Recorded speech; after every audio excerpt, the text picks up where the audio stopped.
ఎందుకు ఈ మాట చెప్తా ఉన్నా అంటే ప్రేమ నాకు కూడా ఉంది. నాకు తండ్రి కావచ్చు, అది వేరే విషయం. కానీ ఒక రాజకీయ నాయకుడిగా వారు ఈ మధ్య రాజకీయ పరిణితి కోల్పోయి మాట్లాడుతూ ఉన్నారు.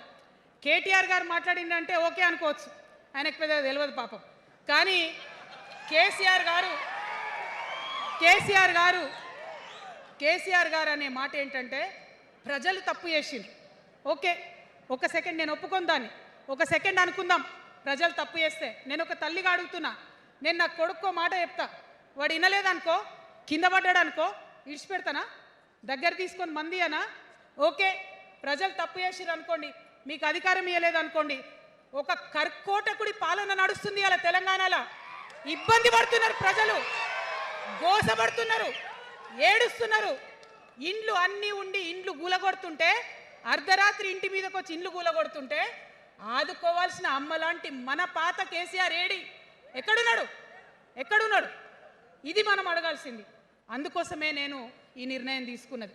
నన్ను పార్టీలోంచి బయటకేస్తే నేను వెంటనే పార్టీ పెట్టలే. ఆనాడు కూడా చెప్పిన, నేను ఆలోచన చేస్తున్నా, మారతారేమో అని చూసిన, పదే వేచి చూసిన.